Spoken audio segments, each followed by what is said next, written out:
चमक दमक में जैसा कि आपने देखा, हुमायूं साद से झगड़ा करता है और उसे कहता है कि मेरे घर के कागज दे दो वापस मुझे, और साद उसे देता नहीं और उसे फराज देख लेता है घर से निकलते हुए।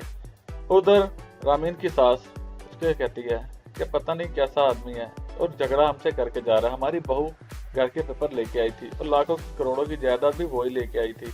तो रामीन कहती है कि अब आपको बहू याद आ रही है, आपको नहीं पता कि फरा ने क्या किया, उसने मुझे मारने के लिए इस सुंबल को मार दिया। और ये बात सुनकर उसकी सास तो चौंक जाती है और साथ ही कहती है अगर तुम्हें पता चल गया है तो अपनी जुबान बंद रखना और किसी के आगे ना खोलना। रामीन कहती है खोलू ना, आप तो जैसे अनजान बन रही है। और उसकी सास उसे साफ साफ कह देती है कि तुम्हें पता है ना कि सुंबल तुम्हारी कब्र में पड़ी है, अगर तुमने जुबान खोली तो तुम्हारे साथ भी कुछ भी हो सकता है। और रामीन चुपचाप वहां से चली जाती है और उसकी सास मन ही मन में सोचती है कि फरा ने जो कहा था वो ठीक है, इसके पर निकल आए हैं, अब इसके पर कुतरने पड़ेंगे।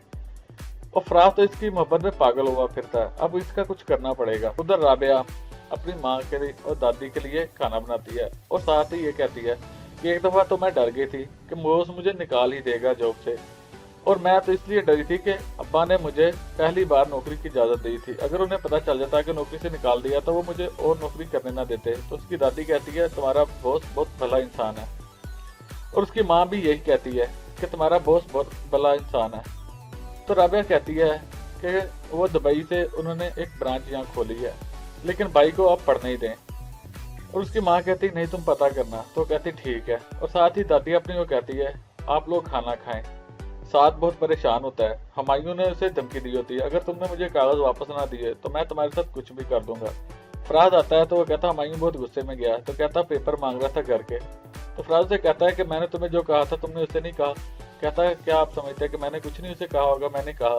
वो कहता है जिसके साथ आपकी पार्टनरशिप हुई है मुझे बताओ, उसको लोन लेके दिया, मुझे भी उस आदमी से मिलाओ, अब मैं क्या करता। तो फराज से कहता तुम परेशान हो, हम कोई ना कोई हल निकाल लेंगे। उधर फरा है कि वो चल रही होती है नई चाल और खेलेगी खेल नया, और साद को कहती है कि तुम परेशान ना हो, जैसे मैंने तुम्हें कहा है तुम सिर्फ वैसे ही जाके हुमायूं से कहना। और साथ ही फराज से कहती है कि भाई आपने भी एक काम करना है, आपने भी अपने साथ रामीन को साथ लेके जाना है। और ये बात फराज सुनता है तो चौंक जाता है, क्योंकि फराज तो चाहता ही नहीं कि रामीन हुमायूं के सामने आए, और वो ये भी नहीं चाहता कि रामीन हुमायूं से बात करे, लेकिन इसे फरा की बात मानकर रामीन को साथ ले जाना ही पड़ता है। मैं झूठ और फ्रे में आपका साथ नहीं दूंगी।